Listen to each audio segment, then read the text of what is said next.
अस्सलाम वालेकुम। Welcome back. अभी जो हमारा डिस्कशन का टॉपिक है वो है मेक और buy decision in cost accounting. तो इसके बारे में हम बात करेंगे आज के। जो है कोई भी चीज़ है, प्रोडक्ट है, अगर एक कंपनी जो है लाइक देखना होता है कि एक प्रोडक्ट है, अगर वो खुद प्रोड्यूस करें तो उसमें कितना जो है, ये एक चीज़ है वो खुद प्रोड्यूस करें उस पर कितनी कॉस्ट आती है, या अगर वो कहीं और से इंपोर्ट करें, किसी और से जो है बाय करें तो उस पर कितनी कॉस्ट आती है। तो व्हाट इज़ द मेक और बाय डिसीजन? द मेक और buy decision involve choosing between producing a good और सर्विस इंटरनली और outsourcing it to an external supplier. वही बात है कि वो गुड्स और सर्विस खुद प्रोवाइड करनी है, खुद जो है वो देनी है, या फिर उसका उसके लिए कोई सप्लायर ढूंढना है, या उसके लिए कोई दूसरा आउटसोर्स करना है उसको। लाइक इन हाउस प्रोडक्शन और आउटसोर्सिंग। इन हाउस प्रोडक्शन क्या होती है?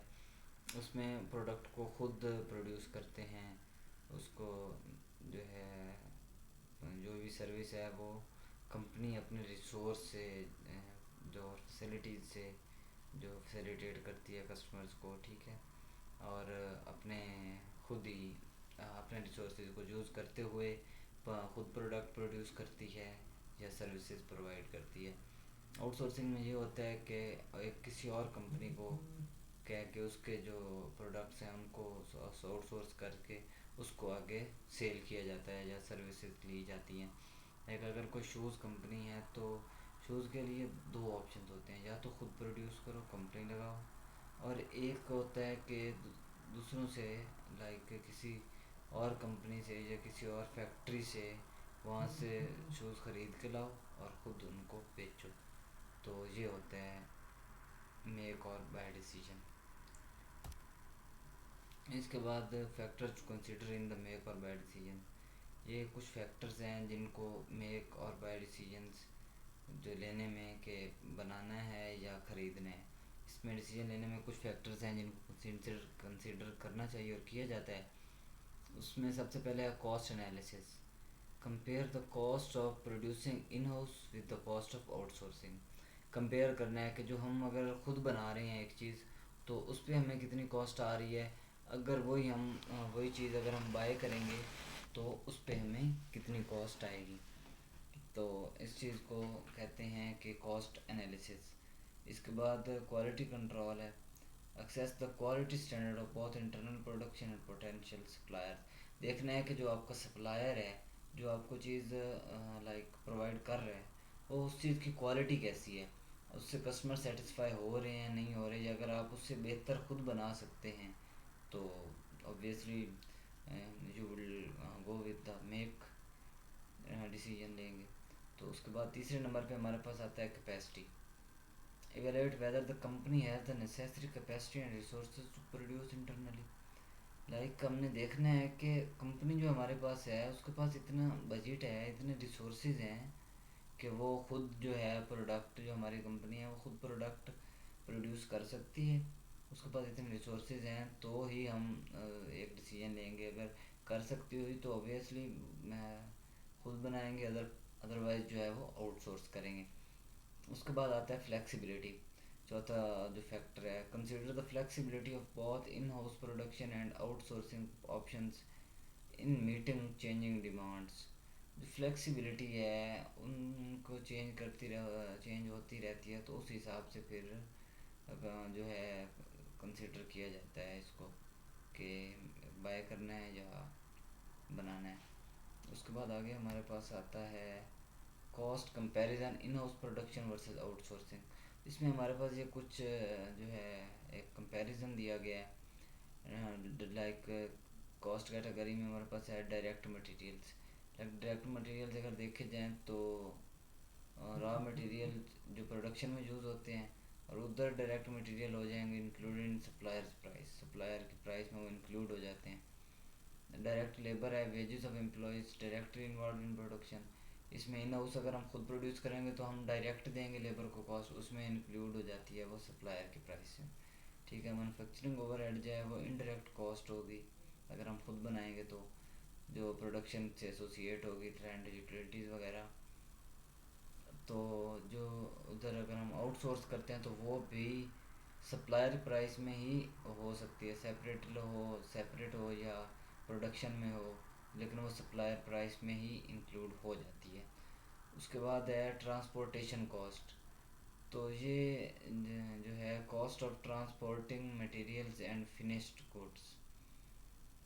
तो वो जो अगर हम खुद बनाएंगे तो मटेरियल्स और उसको जो गुड्स हमारे पास जो प्रोडक्ट्स हमारे पास तैयार हो गई हैं उनको जो है प्रोवाइड करने में हमारे पास ट्रांसपोर्ट लगेगी।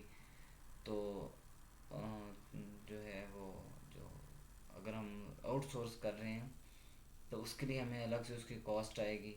वो भी सप्लायर प्राइस में भी ऐड हो सकती है, या अगर आप खुद से कंपनी की है पॉलिसी के डिलीवरी आपने खुद करनी है, डिलीवरी खुद पे करनी है, तो फिर आपको उसकी कॉस्ट भी पे करनी पड़ती है। तो ये था। इसके बाद आगे हमारे पास है quality quality factors in the make और बाय डिसीजंस। ये भी चार फैक्टर्स हैं जो क्वालिटी के एतबार से डिसीजन में जो है इम्प्लीमेंट होते हैं, यूज़ होते हैं।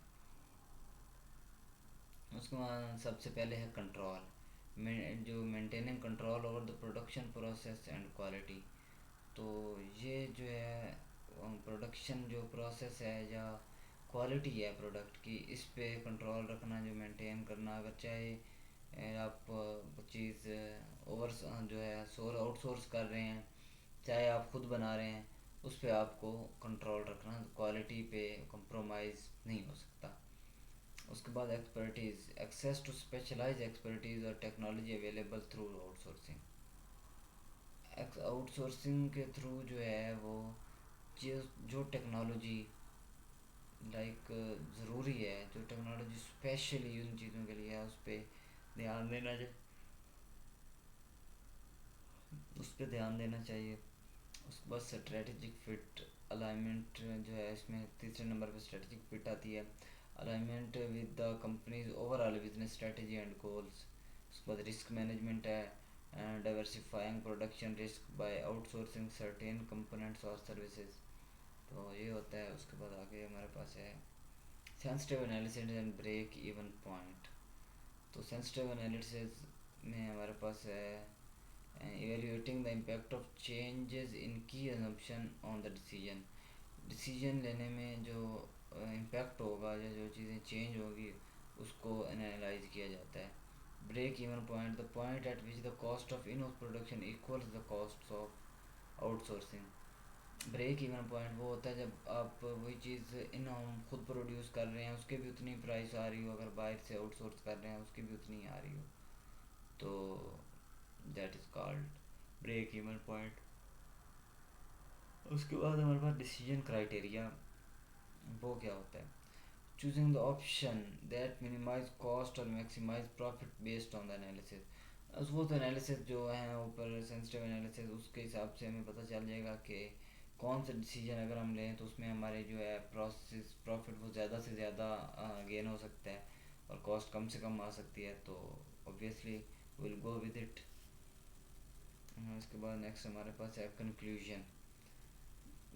The make or buy decision requires careful consideration of both quantitative and qualitative factors. A comprehensive analysis helps make informed decision to maximize profitability and ensure long-term success. Cost analysis क्या होता है? Cost thoroughly compare cost of in-house production and outsourcing. जो इन house production है और out उसमें हमने जो है करना है, उसको कंपेयर करना है कि अगर ख़ुद बना रहे हैं कितनी कॉस्ट आ रही है, बाहर से लेते हैं तो कितनी कॉस्ट आती है। उसके बाद क्वालिटी वैल्यूएशन, हमने उसकी क्वालिटी देखनी है कि अगर एक चीज़ हम लेके आ रहे हैं, आउटसोर्स कर रहे हैं, तो उसकी क्या क्वालिटी है, वो उसका क्या जो है किस तरह की चीज़ है, और अगर हम वो चीज़ खुद बना रहे हैं तो उसकी क्या क्वालिटी है, इस चीज़ को हमने माइंड में रखना है।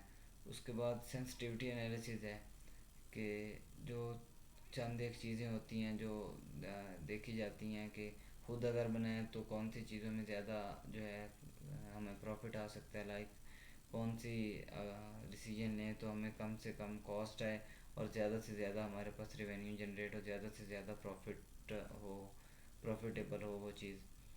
तो वो सेंसिटिव एनालिसिस होता है। उसके बाद आता है फाइनल डिसीजन। फाइनल डिसीजन में हम डिसाइड करते हैं कि हमने क्या करना है। Choose the option that align with the company's overall business गोल। जो ओवरऑल कंपनी को प्रॉफिटेबल होता है, ओवरऑल कंपनी के गोल्स को मीट करता है, तो हम फाइनल वो डिसीजन लेते हैं। ये था मेक और बाय डिसीजंस। तो थैंक यू सो मच। अल्लाह हाफिज़।